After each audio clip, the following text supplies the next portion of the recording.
আসসালামু আলাইকুম বন্ধুরা, আপনারা সবাই কেমন আছেন? আজকে আপনাদের মাঝে নিয়ে এসেছি পিঠার রেসিপি। এই যে দেখতে পাচ্ছেন আমি পিঠা তৈরি করতেছি। তো এই যে দেখেন পিঠাগুলো হয়ে যাচ্ছে। এটি খাজ দিয়ে তৈরি করা। খাজের বিভিন্ন নকশি থাকে। তো আমি দুটি নকশি খাজের নিয়ে এসেছি পিঠা তৈরি করার জন্য। এই যে দেখতে পাচ্ছেন চাপ দিলে কিন্তু অসাধারণ পিঠাগুলো হয়ে যাচ্ছে। তো আমি এই পিঠার খামিরটা তৈরি করেছি দুধ, চিনি এবং নারকেল দিয়ে। হালকা একটু পরিমাণ মতো লবণ দিয়ে আমি এই খামিরটা তৈরি করেছি। তো এভাবে আমি পিঠাগুলো তৈরি করে আপনাদেরকে দেখাবো। এই যে দেখতে পাচ্ছেন খাজ, এই খাজটা কিন্তু লাভের মতন, ভালোবাসার প্রতীক। তো এটিকে আমি দেখতেছেন আমি খুব সুন্দর করে বানিয়ে দিচ্ছি। এই যে দেখেন চাপ দেওয়ার সাথে সাথে হয়ে গেল পিঠাগুলো। এই যে দেখেন খুব সুন্দর একটি লাভের প্রতীক, তো ভালোবাসার প্রতীক।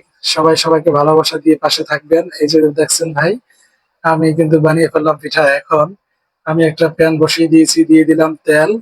তো এখানে আমি পিঠাগুলো ভেজে নিব। তো বাংলাদেশের জি পিঠা কিন্তু একটা ঐতিহ্যবাহী খাবার। তো আমাদের গ্রাম অঞ্চলে যদি কখনো মেহমান আসে, আপ্যায়নাদের লিস্টে কিন্তু এই পিঠা আমরা দিয়ে থাকি মেহমানদেরকে। তো আপনারা আসবেন, আপনাদেরকে আমন্ত্রণ, আপনাদেরকে দাওয়াত দিলাম পিঠা খাওয়ার জন্য। এই যে দেখেন আমি পিঠাগুলো এখন ভেজে নিচ্ছি। তো এইভাবে আর কি পিঠাগুলো তৈরি করে থাকি। তো দেখেন আমার কিন্তু মায়ের হাতের পিঠাগুলো কিন্তু খেতে কিন্তু অসাধারণ। হয়তো চাকরির কারণে গ্রামে থাকি নাই, শহরে থাকি। বাড়িতে গেলে অবশ্যই পিঠা খাওয়া হয়। আর আমাদের শীতকালীন পিঠা কিন্তু ঐতিহ্যবাহী। বেশিরভাগ মানুষই আমরা শীতকালের পিঠা খাওয়াটা পছন্দ করি, এবং স্বাদও কিন্তু অসাধারণ হয় শীতকালের পিঠাগুলো। তো আমি এই টাইমে একটু পিঠা বানিয়ে ফেললাম, আসলে এটা আনটাইম।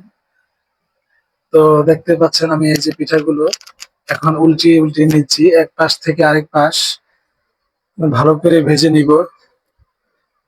তো এই যে দেখছেন, আপনারা অবশ্যই শুরু থেকে শেষ পর্যন্ত আমার এই ভিডিওটা কন্টিনিউ করবেন। আর ভিডিওটির কমেন্ট বক্সে একটি গঠনমূলক কমেন্ট করে দিয়ে যাবেন। তো আপনাদের কমেন্টে আমি আরো নিত্য নতুন ভিডিও নিয়ে হাজির হব, এতে আমার আগ্রহ জাগবে। তাই আপনাদের ভালোবাসা পেলে আমিও আপনাদেরকে ভালোবাসা দিব, অবশ্যই সবসময় পাশে থাকবো। দেখতে পাচ্ছেন আমার পিঠাগুলো কিন্তু এখন ভাজা মোটামুটি শেষের দিকে। এখন আমার ভাজা হয়ে গেছে, এগুলা আমি উঠিয়ে নিচ্ছি। তো এক এক পর এক আমি উঠিয়ে নিচ্ছি। তো যারা আমার এই ভিডিওটি শুরু থেকে শেষ পর্যন্ত কন্টিনিউ করেছেন, আপনাদেরকে অসংখ্য ধন্যবাদ এবং ভালোবাসা রইল।